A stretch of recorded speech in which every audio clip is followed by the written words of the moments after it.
Salt Lake City. When people think of it, they usually picture skiing, snowboarding, or maybe the Great Salt Lake itself. Some might think of the mountains or the big temple downtown. But here's the thing, Salt Lake City is full of surprises.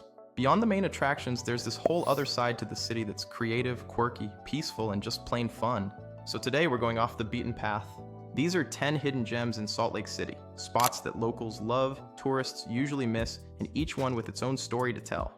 We've got secret gardens, natural springs, a hike with insane sunset views, and yes, even a giant ice cream cone.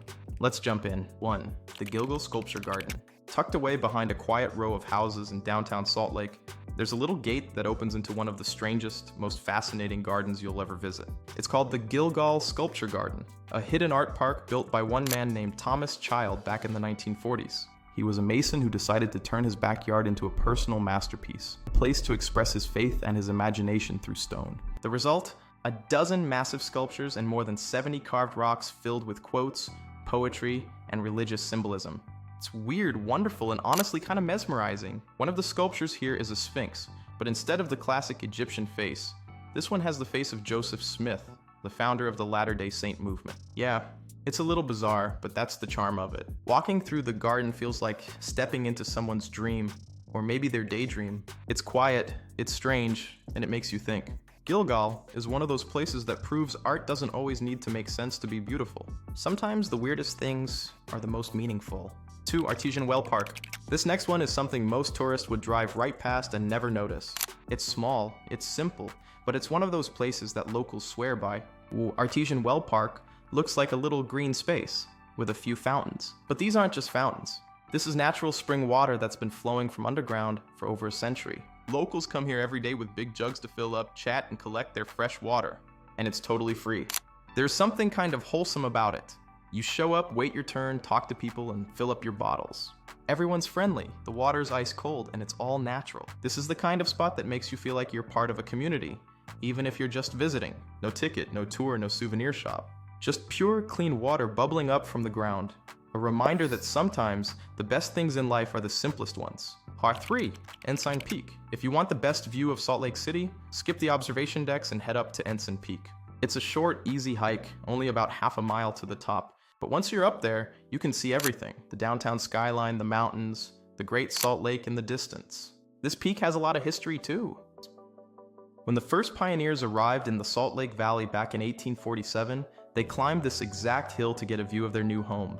That's where they decided this was the place they were going to stay. Today, it's a favorite spot for locals who want a quick sunset hike.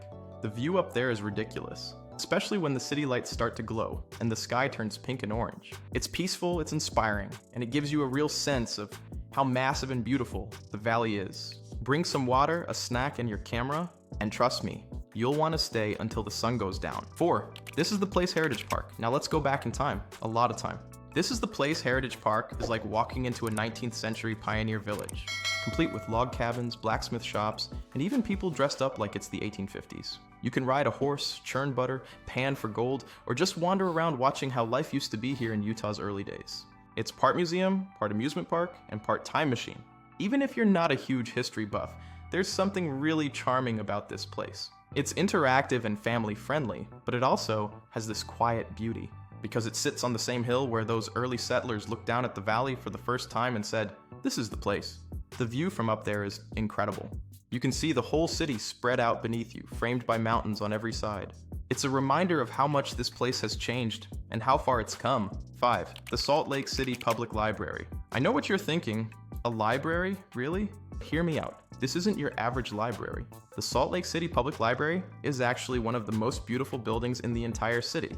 It was designed by Moshe Safdie, the same architect behind some of the world's most iconic structures. The entire building is made of glass and natural light. It's calm, bright, and filled with plants. Inside you'll find cozy reading nooks, cafes, art exhibits, and even a little shop selling local crafts. But the real gem is up top, the rooftop garden. From the roof, you can see downtown Salt Lake City framed by the Wasatch Mountains, and it's absolutely stunning. You can grab a coffee, sit by the railing, and just take in the view.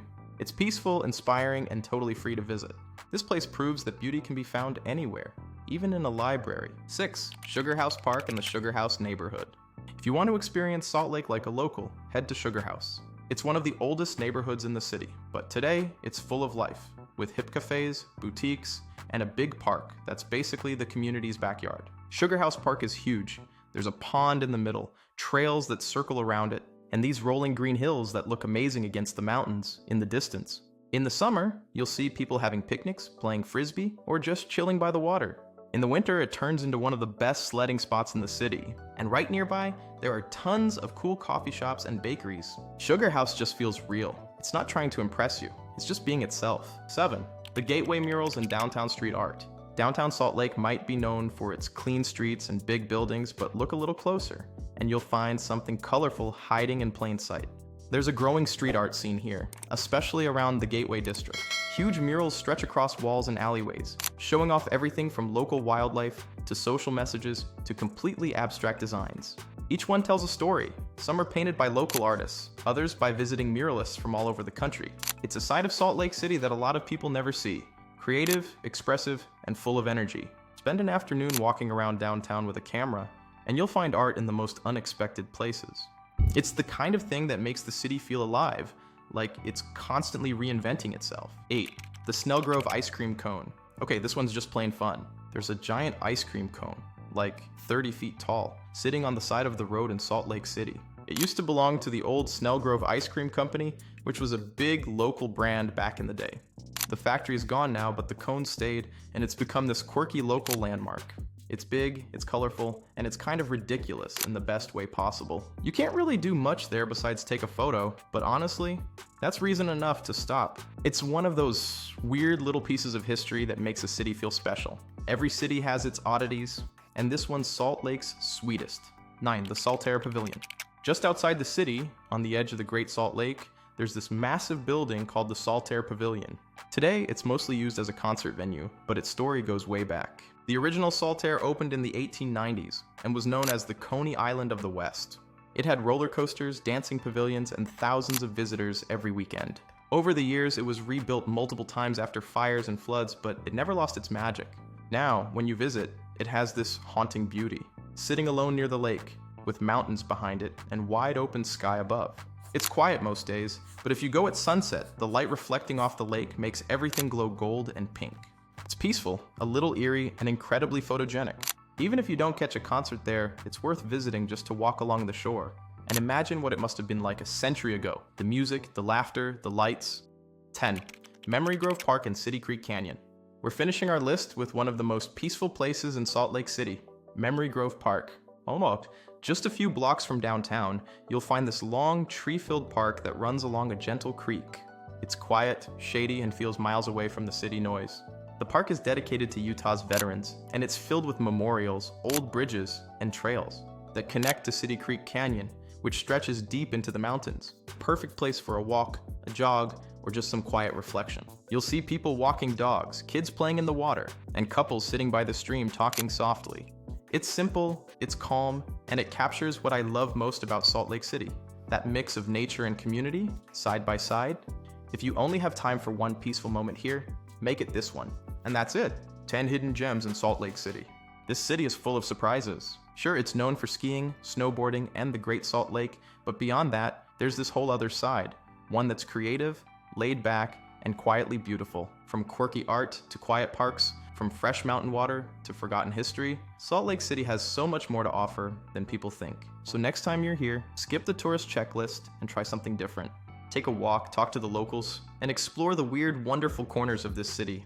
Thanks for joining me on this little adventure.